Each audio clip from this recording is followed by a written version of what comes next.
Chers amis, nous sommes aujourd'hui le 3 avril, c'est-à-dire que nous sommes au cœur de la troisième semaine de cette période de confinement qui nous est imposée par cette crise sanitaire du Covid-19.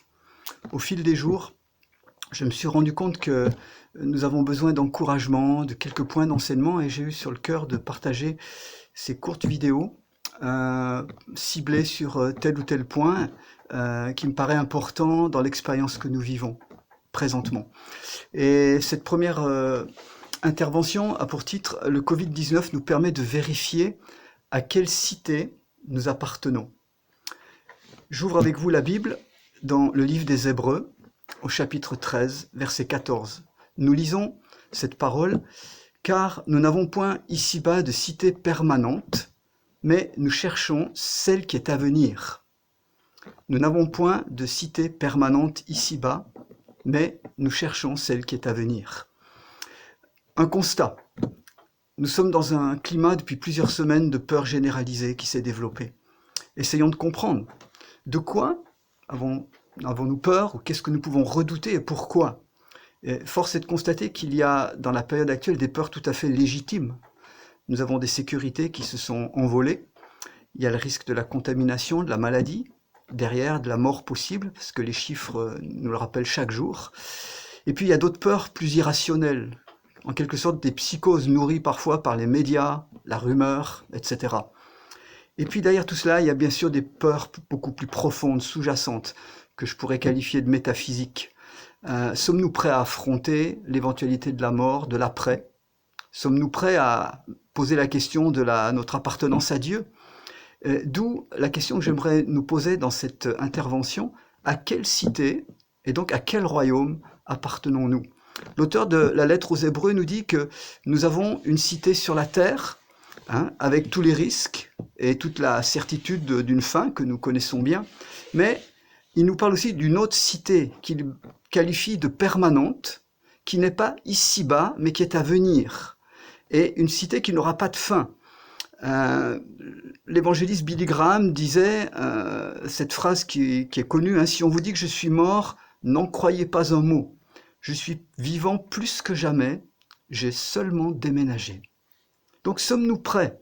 Parce que même que nous soyons chrétiens, que nous soyons croyants ou pas, la maladie peut frapper et la mort peut frapper à notre porte. Et comment donc allons-nous nous positionner? Dans quel monde nous reconnaissons-nous? Et donc, comment devient-on membre de cette cité céleste dont nous parle la Bible?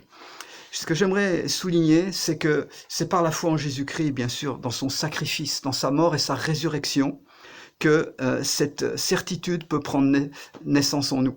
La Bible parle d'une naissance d'en haut, de naître de nouveau. Et si je prends un autre texte qui est attribué à Paul dans la lettre aux Philippiens, au 3e chapitre, Paul dit « Notre citoyenneté à nous est dans les cieux, d'où nous attendons aussi comme sauveur le Seigneur Jésus-Christ, qui transformera le corps de notre humiliation en le rendant semblable au corps de sa gloire. » Paul parle d'une citoyenneté, c'est-à-dire d'une appartenance à une communauté. Et donc, en tant qu'enfants de Dieu, nous savons que nous avons revêtu une vie nouvelle. Nous faisons partie d'une nouvelle communauté, et que la mort physique simplement nous séparera de ce monde, mais que notre esprit va rejoindre le Seigneur. Et Paul parle ici clairement d'une espérance de résurrection. Alors, la question est celle-ci. Si nous appartenons à cette cité céleste, tout en continuant bien sûr à vivre les deux pieds sur la terre, notre sécurité va dépendre de quel investissement nous faisons dans la cité d'en bas ou dans la cité d'en haut. Si je peux dire ça autrement, si nous appartenons seulement à la cité terrestre, alors nous avons du souci à nous faire, parce que beaucoup de nos assurances sont en train d'être ébranlées. Mais si nous avons fait une alliance avec le Dieu de la Bible, au travers de Jésus-Christ, ça veut dire que nous allons traverser les mêmes épreuves que les autres, mais avec un autre état d'esprit, parce que nous avons une autre perspective et surtout une demeure céleste qui nous attend. Et ça, c'est l'espérance des chrétiens. Pour moi, cet épisode Covid-19, au-delà de tous les soucis, est un bon test pour vérifier notre appartenance, notre niveau de foi dans les promesses et dans la parole de Dieu. Alors, ne craignez point, dit Jésus, je vous donne ma paix, je vous laisse ma paix. Et ce que j'aimerais dire, c'est que si nous appartenons à cette cité qui est céleste et éternelle, nous avons beaucoup d'assurance dans le temps présent.